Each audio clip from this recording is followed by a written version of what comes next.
have the Ayatollah of fantasy rock and roll with us today, Adam Rank. How you doing, Rank? They look great in person, and I just can't wait till next year where we can pack it full of 25,000. Hey, Bob, how you doing? Hey, I'm doing great. I didn't know it was Ball Guys Day. It was being ranked. I mean, how do you lose?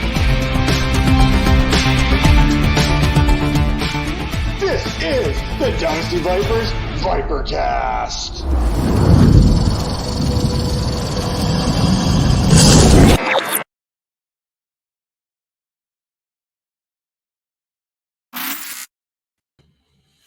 Welcome back once again to the Dynasty Vipers Vipercast, presented by the Fantasy Points Media Group. And do we have a good one for you tonight?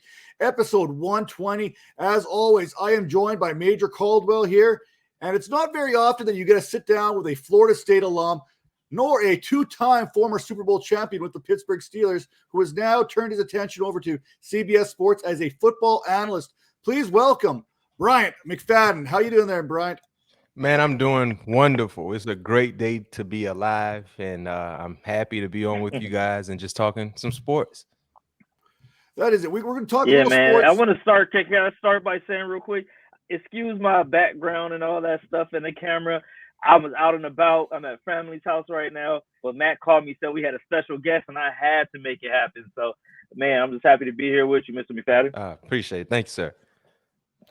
You know, every show we kick this off. We kick it off in style. Brian, you came out, you know, hype music from all the way back in McArthur High School to Florida State to the Pittsburgh Steelers.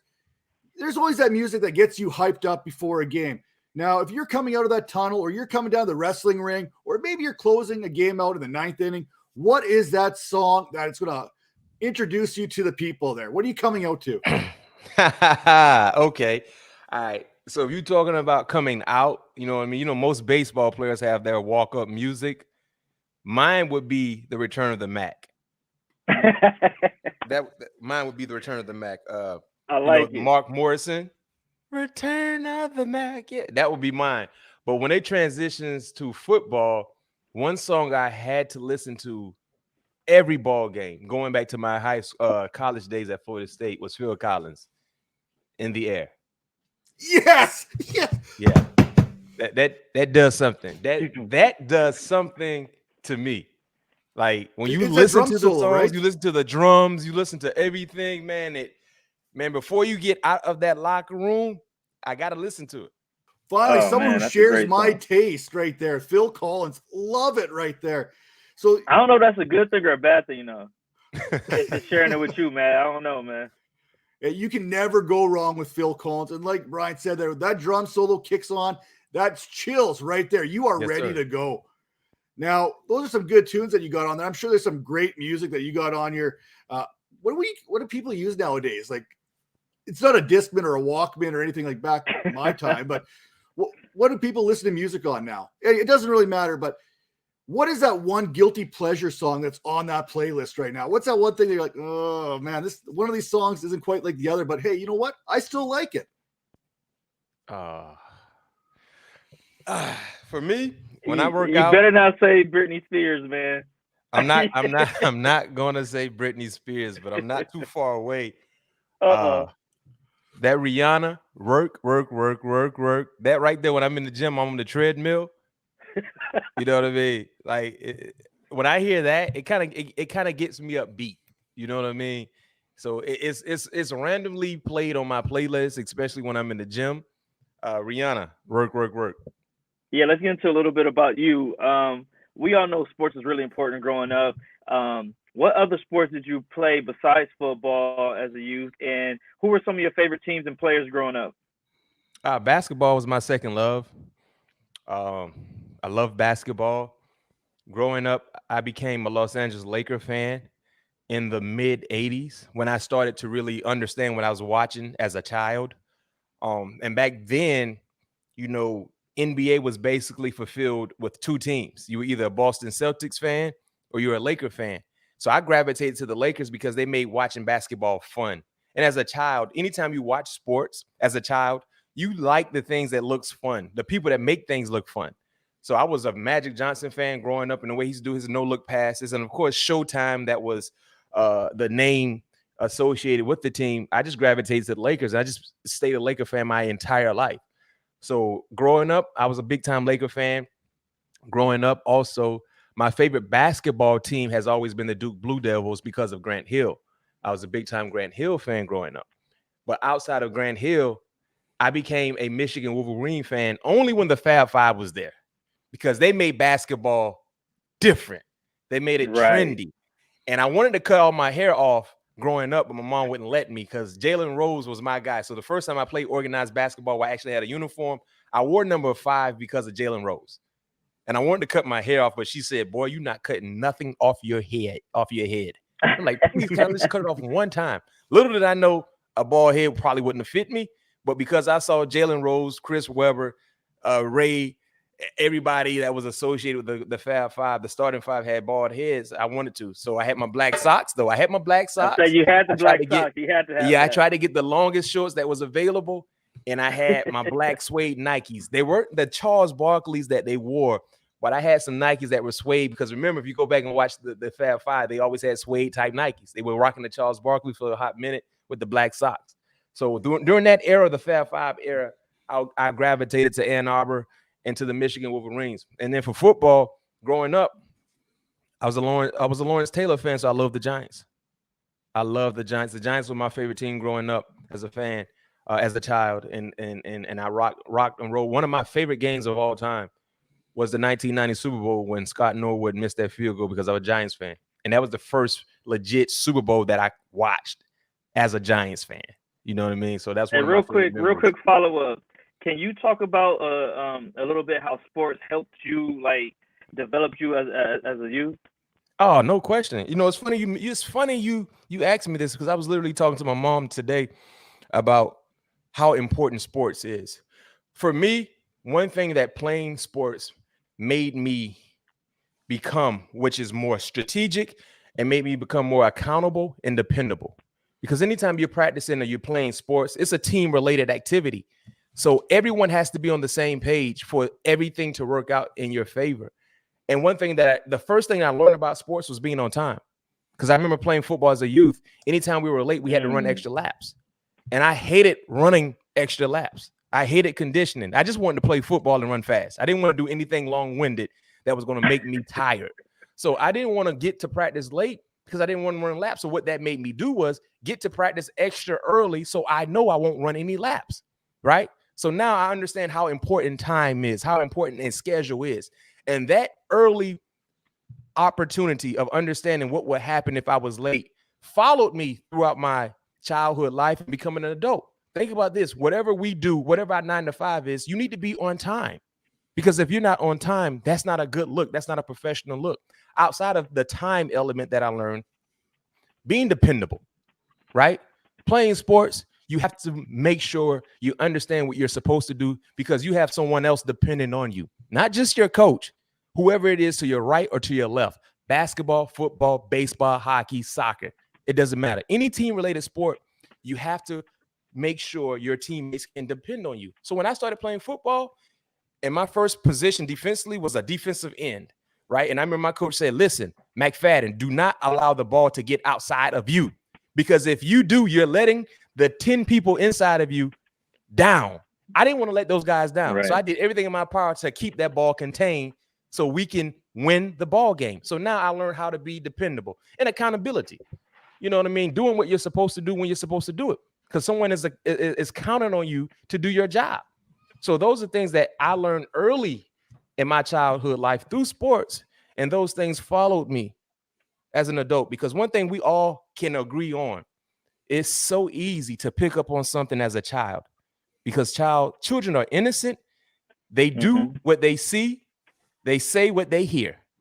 And if you strategically implement the right things into a child, they will remember that throughout their life. That's a great point. Just a little personal moment. Florida State is one of my favorite schools growing up. Warrick Dunn is like my favorite player of all time. So I'll pick that up. I don't know if you quite caught that there, Major, but just go from McArthur High School to Florida State. What was that transition like, especially when you were considered one of the top recruits in the nation at the time at the cornerback/safety position there? You know what? It was a unique transition. First and foremost, I hated Florida State growing up. I hated Florida State. I didn't like anything Florida State related. I was a Clemson Tiger fan, football fan growing up as a child. So if you understand anything about Clemson, Clemson ruled the ACC until Florida State jumped to the ACC.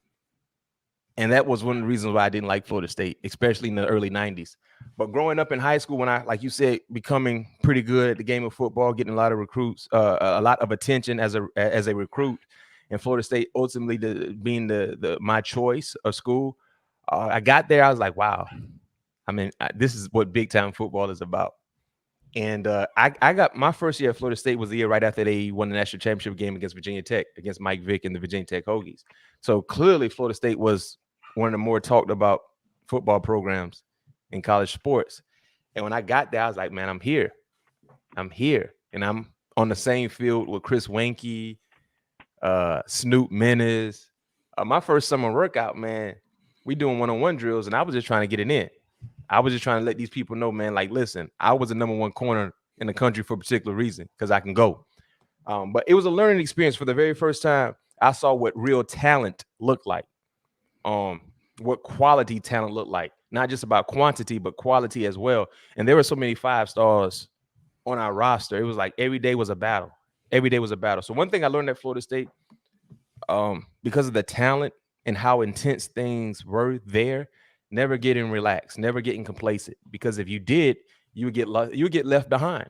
You know what I mean? During that time, especially, you get left behind. But that was a unique, unbelievable experience for me, and something that I will forever remember.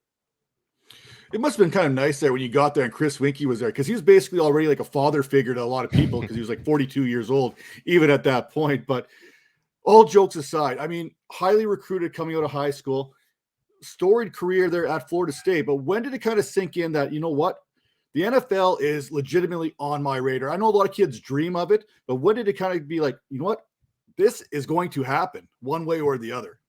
I'll say my junior year, we played Notre Dame. We became the first team in Notre Dame history, I think, to shut them out at home. So my junior year, I had a heck of a ball game.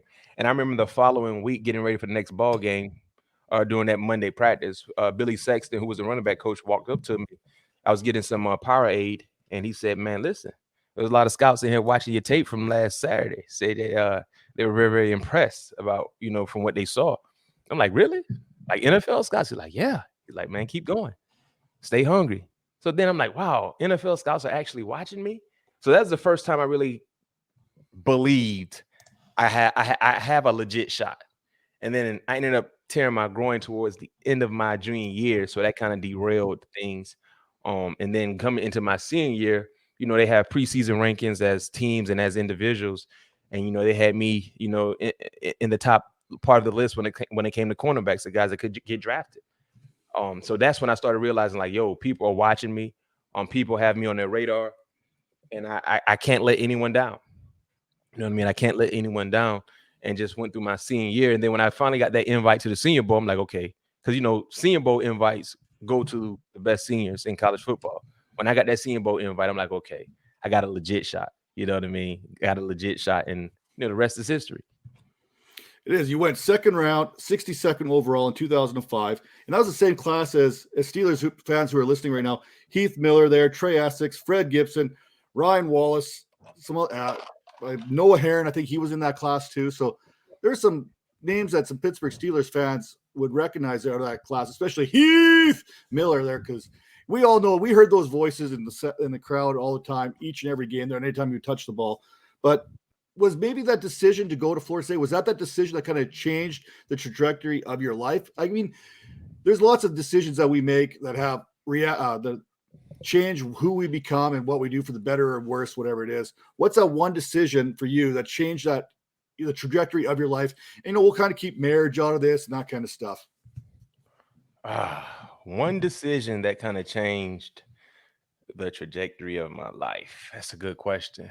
Yeah, we get deep here sometimes. I know there are a lot of fun questions here, but hey, we like to get deep and get an inside kind of where that mind is kind of working and how did you become the man that you've become today? All right, so I'll go back to high school. It was a poor decision by me. but it really opened my eyes to opportunities, how big opportunities can be for someone. So my high school, as you mentioned, I was the #1 player in the country at my position, one of the top recruits in the country. So going into my senior year, I was going into my senior year with a lot of notoriety, recognition, accolades. Everyone knew who I was. So we had 3-a-day practices in Hollywood, Florida, 3-a-day practices. So we practiced 3 times a day, which is absurd now thinking about it, in the heat in South Florida. We had a morning practice, a midday practice, and an afternoon practice. So I would leave home around 6:30, wouldn't come back until almost 7:30 at night, 8 o'clock at night. We literally was staying at our high school facility. But so check this out real quick. So we had a practice. We finished up our morning practice, and my high school coach, head coach, Coach Keith Franklin, who I'm still cool with today, one of the top best coaches I've been around.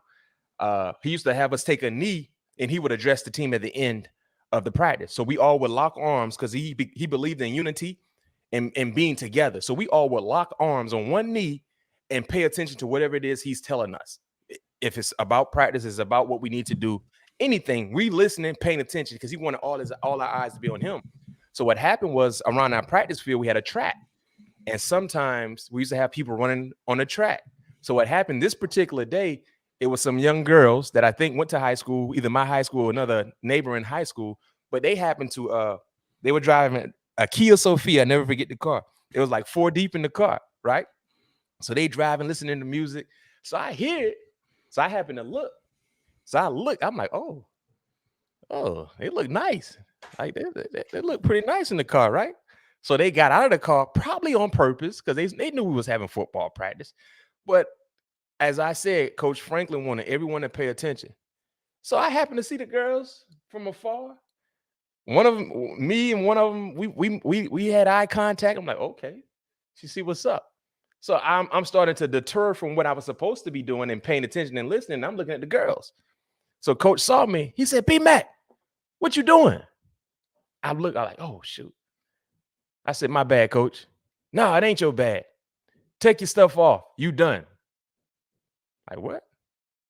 He's like, take my SHIT off, which is the equipment. You're done. You're not bigger than the program. I'm like, in my mind, like, coach. And then I said, coach, what you talking about? I never said I was bigger than the program. He said, man, take it off. You're out of here. You're done. So it was similar to the situation with Bruce Arians and Antonio Brown when Antonio Brown said BA told him, like, man, get out of here, right? And Antonio Brown trotted off. Instead, I was trying to plead my case, like, what you talking about? Like, what you mean? He's like, get out of here. And one thing about Coach Franklin, he was a no-nonsense type of coach. So whatever he said, it goes, right? So he's like, no, take it off. Take my equipment off. You out of here.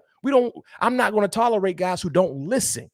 Out of everyone, you are our leader. Out of everyone, you looking at the girls behind you instead of paying attention to what I was saying. That's not the standard. That's not the type of leadership we want. You out of here. You're no longer a part of this team. Take it off and go in the locker room. I'm like, man, is this man tripping? Do he not know who I am? That's the first thing I'm thinking. Like, bro, I'm one of the best players to ever come through here. What are you talking about? Right? So I'm walking to one of the longest walks of my life to that locker room. So as I'm walking back, Matt, I'm thinking to myself, Mac, I was in the wrong. But I can be like, man, forget this. I can go to any school I want to around here, and they will welcome me with open arms. It doesn't matter, right? I'm a made man. They know who I am. There's not a school in this area, Dade County, Palm Beach, that would turn me down. So forget him. And then the other part of me say, well, Mac, you tripping. Out of everybody, you were the guy that wasn't paying attention? So I got in the locker room, and at that time, I'm like, right. So when he came in, I pleaded to him, like, coach, I apologize. I'm sorry. I will never allow that to happen again. My bad. I don't want to go to another school. I want to finish what I started here. And at that time, I was learning a very, very valuable lesson. It doesn't matter what you have done or what you can do. If you're not respecting the craft, if you're not showcasing leadership, if you're not paying attention, they will move on without you.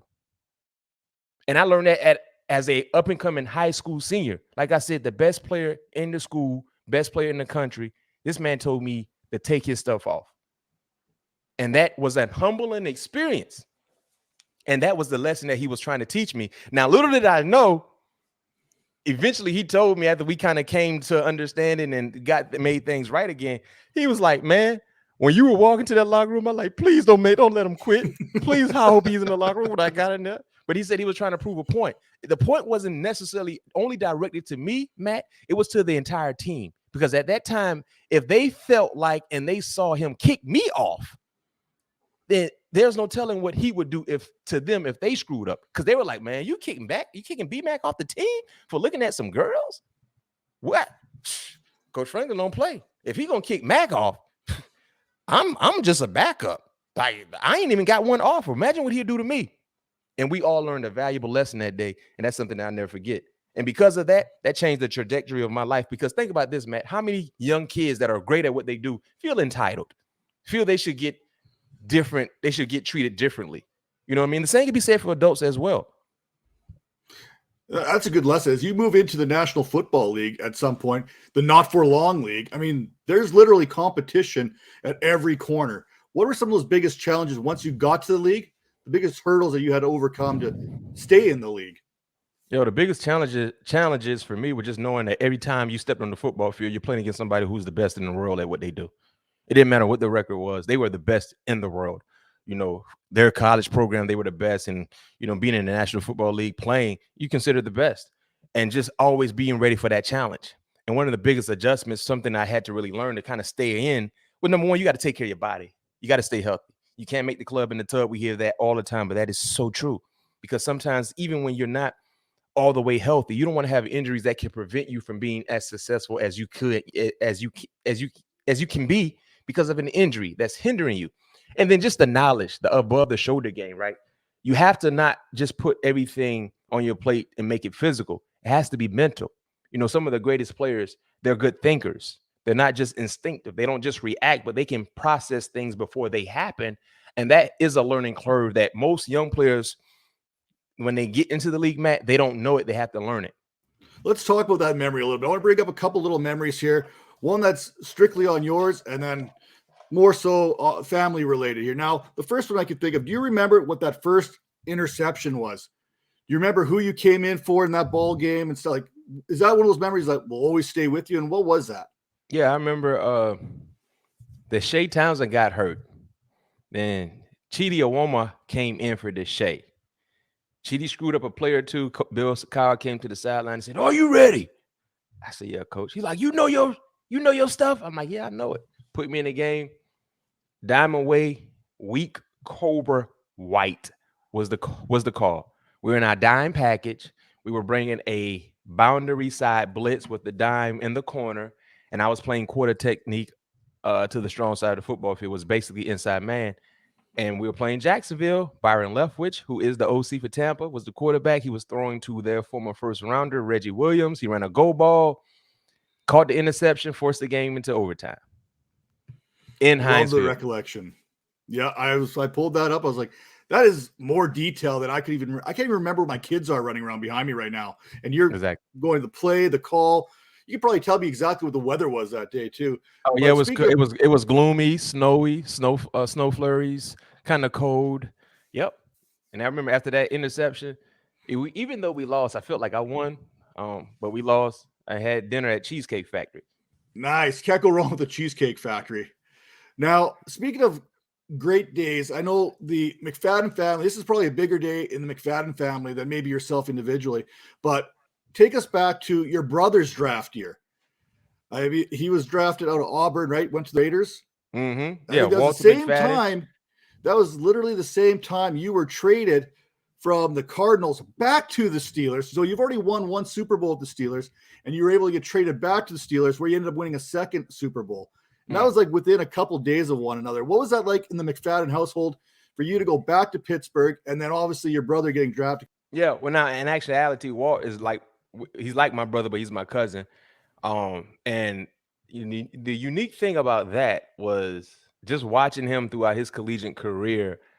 It made me so proud because I watched him just growing up, you know what I mean, and seeing him take advantage of the opportunity and being able to get drafted.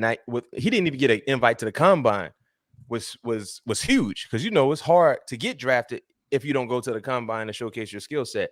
But he got drafted to the Raiders, and like you said, on draft day, I get traded back to Pittsburgh, and it was definitely a huge day for our family, because having one family with two individuals that are currently in the NFL that play the same position, that's a unique thing within itself, that play the same position. And the thing about this is that it's been three of us that have had the luxury of playing the National Football League from our family. We have myself, Walter, and Pat Peterson, and we all play the same position. We all play corner. We all come from, played high school in Broward County. Pat and Walt played at Ely High School. I played at McArthur. The number order has always been the same. Now, I'm the oldest, but I always wore 8. But in high school, Walt wore 6. High school and college, Walt wore 6 in high school and college, and then high school and college, and now in the league, Pat wore 7. So we always been in that 6, 7, 8 range, you know what I mean, in high school and college. So that's a unique thing. But yeah, just seeing him do what he was able to do is a monumental achievement, because there's not a lot of people that can hear their name called to be drafted, and he was able to do so, and I was overly excited for him. Now, transitioning out of the National Football League, it's never easy to kind of be like, you know what, I can't do this anymore. The body may be, the mind may be willing, the body may not be. Football is a business when it's all said and done, one way or the other, whether we like that or not. What was that transition like? Was it harder to transition from, high school to college to pros, or was it harder to transition from, the hometown sports BMac corner to CBS? What was the harder transition for you? The hardest transition for me was leaving the game of football to jump into the real working world. Because, Matt, since middle school, I had the same schedule. Play football during the season, train, get ready for off season, play football again. So middle school, high school, college, NFL, I had the same schedule. Over 20 years of doing the same thing. And then when it's all said and done, mentally, you still have that same schedule. You thinking you're supposed to get ready for training camp. You think you're supposed to get ready for OTAs. And you're like, no, I'm not. And what was difficult for me was there were so many people who I was tied to that was still playing. Like, we have conversations like these guys get ready to go for training camp, and I'm sitting at home like, I don't have a training camp to go to. So it took a while for me to process and embrace that. But then I found I had to kind of strategically lay out what I wanted to do next. See, football has always been my number one love in my life. That was the first thing I ever fell in love with, the game of football. And even though I couldn't play again, I still had that love for the sport. And then sports in general, just talking sports. So I said, I still have that competitive edge in me, and I want to be able to fulfill that edge. I have to find a way to be able to talk about the game. So I just started doing some little odds and ends type opportunities here or there. And eventually I was able to, parlay that into an opportunity with CBS. Well, I'm glad you did, because you're doing a bang-up job there with CBS. And obviously you lasted a lot longer than Tom Brady did on his retirement, because I think Giselle asked him to take the garbage out 2 or 3 times. He's like, no, I'm done. I'm going to get back on the field. Exactly. Now, speaking of broadcasters, Steelers, I got 2 more quick questions here before I let you go. Speaking of Steelers and the broadcast, there's a history of Steelers in broadcasting. So who's the better broadcaster here right now? Yourself, or we got Jerome Bettis, we got Ryan Clark, we got Ike Hilliard, we got Hines Ward, all guys you know very well. But who's the best when it comes to broadcasting today? Yo, that's a good question. That is a good question. You know what? That's the unique thing that I love about the teams I play with in Pittsburgh. We were students of the game. We didn't just play the game. We watched the game. We talked about the game. You should hear some of the conversations we used to have in our downtime in the locker room, going toe to toe about who knows the most. You know what I mean? Who knows this? Who did this? Who did that? What Super Bowl happened here? Blah, blah, blah, blah, blah, blah. Answer your question, though. I think for me, being honest, man, Ryan Clark is doing a great job. Ryan Clark is doing a great job. He's involved in so many different things, and he's doing all of those things extremely well. Ryan Clark would be my number one. Just the way his creativity, his delivery is on point. He's entertaining, he's informative, and you always walk away like well, yo, I just learned something. Or I didn't know that. You know what I mean? So he's my number one right now, man. It's hard to kind of rank all the guys that you highlighted because I respect all of those guys extremely well. And we all in chats and we still communicate to this day. You know what I mean? So that's the unique thing about that. But I can't say one thing. I will put myself number one in when it comes to all the guys that you mentioned. And I know some guys might be like, no, Mac, that's not true. But I think when it comes to being a historian of the game and knowing the most, like where players play college ball at, or what Super Bowl happened here, what player did this, what player has this record, what player did this, they can't touch me. They can't touch me. You've got a couple big plays in the Super Bowl as well. So yeah, we've got those on. You got that under your belt too. And the second, and Larry Ford is a good friend of mine who coached with Tampa. We used to always have battles, but one of the best battles we ever had, I remember and I was a rookie, and I was battling Jerome about players and where they come from and this and that. And at that time, they was like, you know, man, listen, this is what I do. This is what I do. So yeah, when it comes to historian of the game, knowing the most, they can't see me. And then last question, what's something you know now that you wish you would have known back in high school? Something that I know now that I wish I knew in high school. Oh, shoot. I'm going to tell you like this, something that could be life-changing and generational changing. I wish I'd have knew how valuable crypto would have been. That would have made a big difference there. No question, especially before I even got any real money. Just understanding whenever you have an opportunity to invest in cryptocurrency, Bitcoin, do it. There you have. I know there's a lot of guys like Ndamukong Suh. He's helping with players in the National Football League on how to invest and how to be smart with your money. I mean, that's something that a lot of us as kids coming out of high school, coming out of college, we don't know nothing about. I mean, we don't know how to spend money. Then all of a sudden we have money. We don't know what to do with it. And it's usually not a good choice. So, I mean, that kind of stuff. And yeah, I agree with that 100% there. If I would have known anything, how to handle and manage money a little bit better, probably would have helped me a little bit more now today. No question. With that all being said, hey, Bryant, really appreciate your time coming on the show. Really like to kind of get to know you a little bit better. I have all kinds of questions. We'll have to run this back again here. I mean, there's no one better right now to pick a brain than a former player himself who's experienced both the free agency and the aspect of being traded, especially the way this offseason has been. But you're going to bring all that to CBS here as a football analyst. So if you guys are listening right now, head over to CBS and catch Bryant doing some pretty good stuff over there, which is not quite maybe Ryan Clark-esque, but it's right up there with the best of them there. So, Bryant, thanks again one more time. And hey, anything else you want to let people know right now? What are you up to? Man, I'm as you just mentioned, you know, just doing what I do on CBS Sports HQ. I also have a podcast, All Things Covered, with Patrick Peterson. You know, great LSU, great Arizona, great player. You know what I mean? So we just talking sports on there. I love doing what you doing, Matt. It's talking sports. So you can follow me on Twitter, follow me on Instagram. My name is the same, BMac_sports talk. Just give me a follow. I follow you back, and just stay tuned. Getting ready for this upcoming draft. It's going to be entertaining. Got college football in springtime as well. So football is right around the corner. What better time to be alive? And one thing the NFL is doing better than anyone is making sure there is no off season. So, no question. Hey, you know what? We're right back at it as soon as we can. And we'll be back again next week here. So make sure before you get a chance, head to fantasypoints.com, enter that promo code Vipers22, get 10% off that subscription right now. And hey, we'll see you next week. See you later.